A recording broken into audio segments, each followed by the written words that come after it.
Саламатсыңдар ма оқушылар? Мен Түркістан облысы Арыс қаласы Сатықбек Адамбеков атындағы жалпы орта білім беретін мектебінің бастауыш сынып мұғалімі Бектұрсынова Раушан Тоқмахамбетқызы.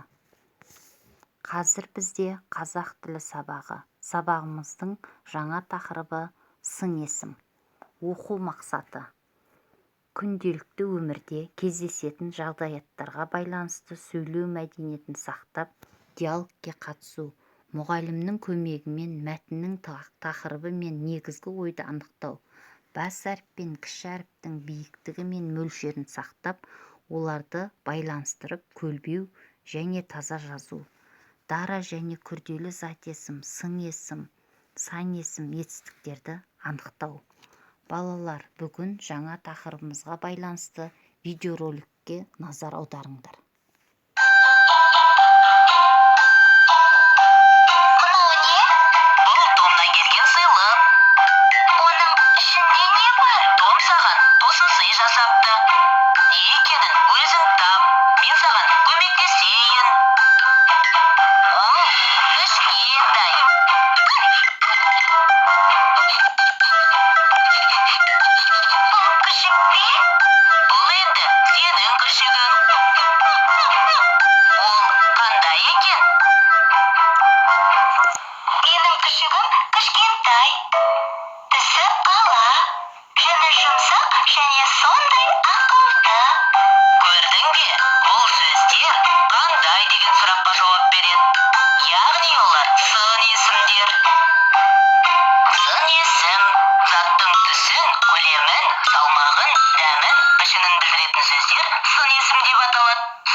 Заттың түрін, түсін, сапасын білдіретін сөздерді сын есім деп атайды. Сын есімдерге қандай, қай деген сұрақтар қойылады.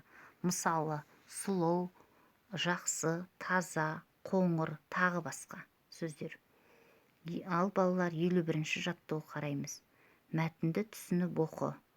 Мүйіз тұмсық ірі жануар. Олардың мүйізі жіңішке талшықтардан құралған.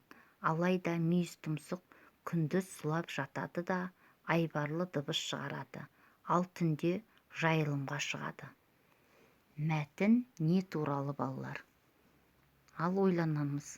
Мүйіз тұмсық туралы. Дұрыс айтасыңдар. Мәтіннің түрін анықта. Сипаттау мәтіні. Жарайсыңдар. Мәтіндегі қарамен берілген сөздерге сұрақ қой. Бұл сөздер нені білдіреді? Ірі, жіңішке, айбарлы, тамаша. Бұл сөздерге қандай деген сұрақ қоямыз. Жарайсыңдар. Ал енді жаңылтпашқа қараймыз балалар. Жаңылтпашты қатесін түзеп, көшіріп жаз.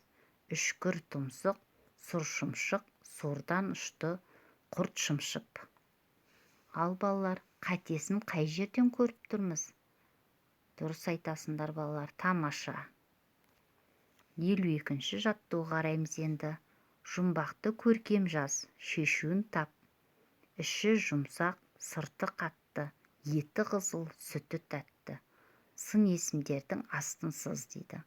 Дескриптор балалар: бірінші, жұмбақты дауыстап оқиды. Екінші, жұмбақтың шешуін дұрыс табады. Үшінші, сын есімдердің астын сызады. Үйге балалар, көркем жазып келеміз.